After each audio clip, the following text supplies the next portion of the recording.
నమస్తే. నేను మీ మేరుగు రాజేష్. మన కర్తవ్యం న్యూస్ ఛానల్ మిత్రులారా, ఇక తెలంగాణ రాష్ట్రంలో ఏ గవర్నమెంట్ వచ్చినా, ప్రభుత్వాలు మారుతున్నా, ముఖ్యంగా అధికారంలోకి వచ్చేటప్పుడు చెప్పే మాటలు ఏందంటే, తెలంగాణ రాష్ట్రం డ్రగ్స్ రహితంగా తీర్చిదిద్దుతాం. అసలు తెలంగాణ రాష్ట్రంలో డ్రగ్స్ అనేది ఉండకుండా చేస్తామని ఎంతోమంది నాయకులు చెప్తున్న మాటలు ఇవి. కానీ అధికారం చేపట్టేదాకా ఒక లెక్క, అధికారం చేపట్టిన తర్వాత ఒక లెక్కగా వివరిస్తున్నారు. ప్రస్తుతం తెలంగాణ రాష్ట్రంలో, అంటే తెలంగాణ రాష్ట్రం అనే కాదు, ఏ రాష్ట్రంలోనైనా ఇదే జరుగుతుంది. ఎక్కడ చూడు యువకులు డ్రగ్స్కు బానిసలయ్యి, మొత్తం డ్రగ్స్కు బానిసలయ్యి అసలు ఏం ఏం చేస్తున్నారో కూడా అర్థం కాని అయోమయంలా బతుకుతున్నారు. ఎక్కడ సోషల్ మీడియా ఓపెన్ చేసినా ఇక్కడ యువకులు యువతిపైన దారుణ అగత్యాలకు పాల్పడుతున్నారు, డ్రగ్స్ సేవించారు. ఇవే మనం తెల్లారి లేస్తే, పొద్దున లేచి సోషల్ మీడియాలు పేపర్లు చూస్తే వచ్చే వార్తలు ఇవే కనిపిస్తున్నాయి ఎక్కడైనా సరే. మరి తెలంగాణ రాష్ట్రం పక్కన పెడితే ఇండియాలోనే మా ప్రధానమంత్రులు ఏం చేస్తున్నారు, మరి రాష్ట్రాలలో మంత్రులు ఏం చేస్తున్నారు? మీరు ఇంత అరికట్టాలని చూస్తున్నారు కదా, డ్రగ్స్ రహితంగా మార్చిదిద్దాలని చెప్పి రాష్ట్రాలని మీరు చూస్తున్నారు. మరి ఈ డ్రగ్స్ అనేటివి మరి ఎందుకు అరికట్టలేకపోతున్నారు? ఎప్పుడైనా సరే, ఎక్కడ ఒక వారం రోజులు గ్యాప్ టైంలో, వారం రోజుల సమయంలో ఒక వార్త, డ్రగ్స్కు బానిసలైన యువకులు, గంజాయితో దొరికిన యువకులు, ఇవే వార్తలు వస్తుంటాయి. ఎక్కడ చూడు ఇదే పరిస్థితి ఉంది. మరి ఇక్కడ అధికారుల నిర్లక్ష్యమా, మరి ప్రభుత్వాల నిర్లక్ష్యమా, మరి ఎవరి నిర్లక్ష్యం? ప్రభుత్వాలు ఏం చేస్తున్నాయి, మేము పకడ్బందీగా డ్యూటీ చేస్తున్నామని చెప్పి ప్రభుత్వాలు చెప్తున్నాయి. ఈ గంజాయి అయినా డ్రగ్స్ అయినా మేము నియంత్రణ చేస్తున్నాము, ఎప్పటికప్పుడు మేము పట్టుకుంటూనే ఉన్నాము అని అంటున్నారు. మరి మీరు పట్టుకున్న తర్వాత మరి ఇంకెక్కడి నుంచి వస్తున్నాయి? మీరు పట్టుకున్న తర్వాత ఎక్కడి నుంచి వస్తున్నాయి? ఈ డ్రగ్స్కు బానిసలయ్యి, అంటే యువకులు, సాధారణంగా యువకులు యువతులు కాదు, పెద్ద పెద్ద నాయకులు కూడా ఈ దీంట్లో పాల్గొంటున్నారు. కాబట్టే దీన్ని పర్టికులర్గా ఏ ప్రభుత్వమైనా పట్టించుకోకుండా వ్యవహరిస్తున్నాయి. ఏదో ఎలక్షన్లు ఉన్నాయి, నామకా వాస్తు ఎలక్షన్లు వస్తాయి, ఎలక్షన్లు వచ్చిన తర్వాత మేము ప్రజలకు పోవాలి, మేము ప్రజలకు పోయేటప్పుడు ఇవన్నీ చెప్పాలి, ఈ ఉత్తమాటలు అన్నీ చెప్పి మేము అధికార పీఠం కైవసం చేసుకోవాలి. ఇక దాని తర్వాత అది మళ్ళీ యథావిధిగా కొనసాగుతూనే ఉంటాయి. అంటే నాయకులు దీన్ని బట్టి చూస్తుంటే ఏమవుతుందంటే, క్లియర్గా అర్థమయ్యేది ఏంటంటే, ఇటు నాయకులకు ఈ డ్రగ్స్ చాలా మటుకు, నాయకులకు ఆల్రెడీ వాళ్ళకు అలవాటు ఉంటుంది కాబట్టే దీన్ని ఎంతలో ఉంచాలో అంతలో ఉంచుకుంటా, ఏదో ఇట్లా మీదికి నామకా వాస్తుకు పట్టుకుంటా వదిలిపెడుతున్నారు.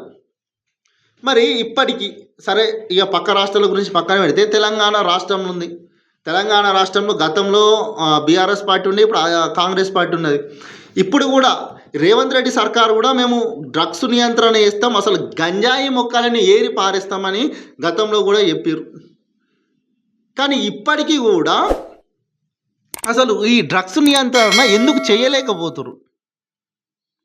ఏ జిల్లాలో చూసినా, ఎక్కడ చూసినా మద్యానికి ఈ డ్రగ్స్కు బానిసయ్యారు, గంజాయితో పట్టుబడ్డారు, 20 కిలోల గంజాయితో పట్టుబడ్డారని పేపర్ స్టేట్మెంట్లు వస్తాయి, 10 కిలోల గంజాయితో పట్టుబడ్డారని పేపర్ స్టేట్మెంట్లు వస్తాయి. ఇవన్నీ జరుగుతున్నాయి. మరి దీంట్లో నిర్లక్ష్యం ఎవరిది? మరి ఈ పట్టుకున్న గంజాయి ఏడిపోతుంది? మళ్ళీ కొత్త గంజాయి ఎవరు తీసుకొస్తుండు? మీరు ఒకరిని పట్టుకున్న తర్వాత మరి ఇదే గంజాయి ఎక్కడి నుంచి వస్తుంది, ఏం జరుగుతుందని మీరు మీ ఇన్వెస్టిగేషన్ చేస్తలేరా? ఏదో పట్టుకున్నామా, నామక వస్తు వదిలిపెట్టినామా అని చూస్తున్నారా? ఇట్లా డ్రగ్స్కు, ఈ గంజాయికి ఎక్కువ మొత్తం గంజాయికి బాగా యువతనైతే అడక్ట్ అవుతుర్రు. ఇటు తల్లిదండ్రులు కాయా కష్టం చేసి యువకులను పెంచితే యువకులేమో ఈ గంజాయికి అలవాటవుతుర్రు.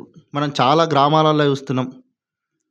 ఏం పని లేక రోడ్ల మీద గ్యాంగులు పెట్టుకుంటా ఈ గంజాయి బారిన పడినోళ్ళను చాలామందిని చూస్తున్నాం.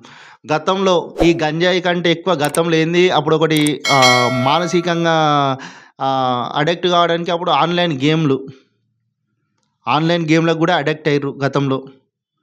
ఆ పబ్‌జీకి గూడా గతంలో అడిక్ట్ అయ్యి ఒకళ్ళొకళ్ళు ఆ ఫోన్‌లకి ఇట్లా అడిక్ట్ అయ్యి అసలు తల్లిదండ్రులను గుర్తుపట్టుడే మర్చిపోయిర్రు. ఇట్లా జరుగుతున్నాయి. ఇగ ఇవన్నీ పక్కన పెడితే మళ్ళా ఇప్పుడు కొత్తగా ఈ గంజాయి, డ్రగ్సు అసలు ఈ ఈ వీటి బారిన పడినోళ్ళు అసలు ఫ్యామిలీ అనే ముచ్చట మర్చిపోయి అసలు ఏం చేస్తున్నాము? మనం అసలు ఏం చేయబోతున్నాం అనే ఆలోచన కూడా లేకుండా తయారవుతున్నారు. అసలు ఇంత దారుణాలు జరుగుతున్నా, ఇంత డ్రగ్స్, గంజాయి సప్లై ఎట్లా జరుగుతుంది? ఈ సప్లై అనేది మరి అధికారులు ఎందుకు గుర్తిస్తలేరు? ఒక దొంగను పట్టుకున్నాం. ఆ దొంగ నుంచి ఇంకో దొంగ ఎవడు సప్లై చేస్తుండు? ఆ సప్లై చేసే దొంగ ఎవడు? వాడి నుంచి ఇంకొకడు. మరి ఇవన్నీ బయటకు రావాలి గదా! మీరు పట్టుకున్న వాళ్ళని తీసుకొచ్చి పేపర్ స్టేట్‌మెంట్‌ల ముందట చూపెడుతున్నారు. మరి వీళ్ళకి సప్లై చేసిన దొంగ అనేటోడు ఎవడున్నాడు? వాడిని కూడా పట్టుకోవాలి గదా! అప్పుడు ఎవడు తీసుకొస్తుండు? ఈ గంజాయి ఏడికేలొస్తుంది? మరి యువకులందరూ ఈ గంజాయి బారిన పడుతున్నారు. దీన్ని అరికట్టాలంటే మనం ఏం చేయాలే? మరొక టీమ్ తయారు చేసుకోవాలి గదా! గంజాయి కంటే పెద్ద ప్రమాదం ఏముంది ఇంకా? అసలు ఆ గంజాయి మత్తులో ఉన్న యువకులు అసలు ఏం చేస్తున్నారు? మనం గతంలో కూడా చూసినాం.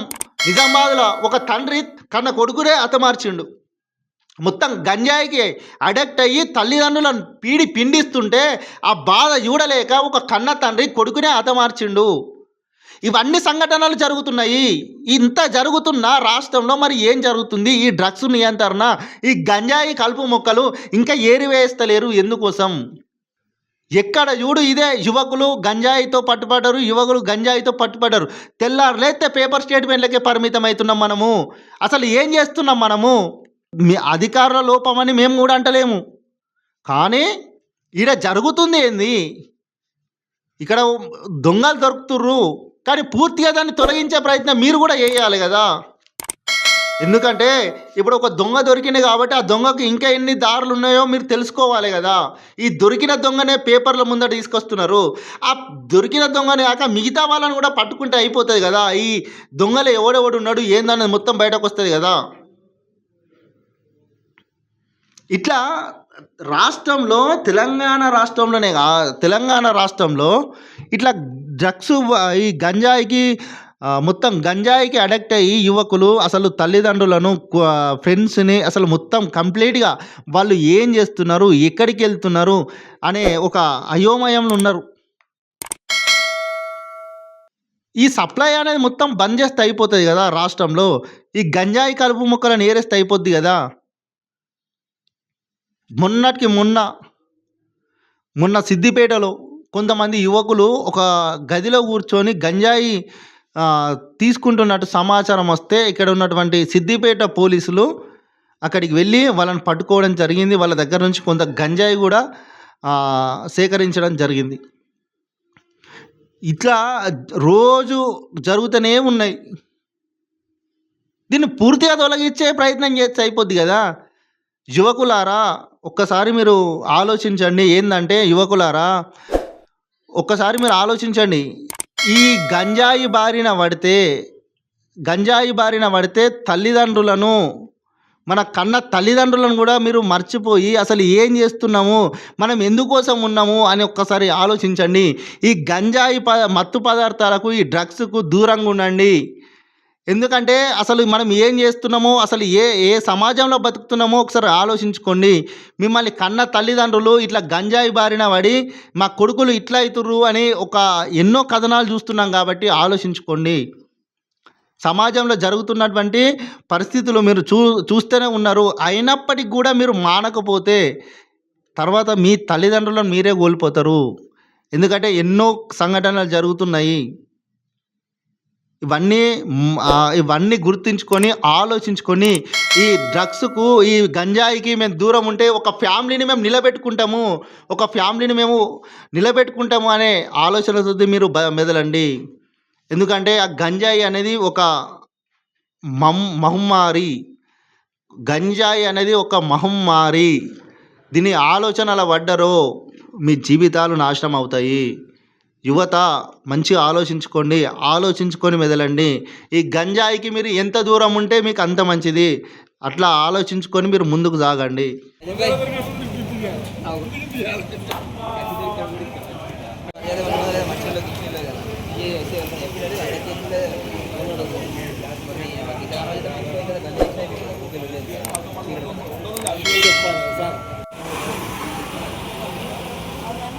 అమ్మా గంజాయి గంజాయి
అంతా 2-3 కిలోలు.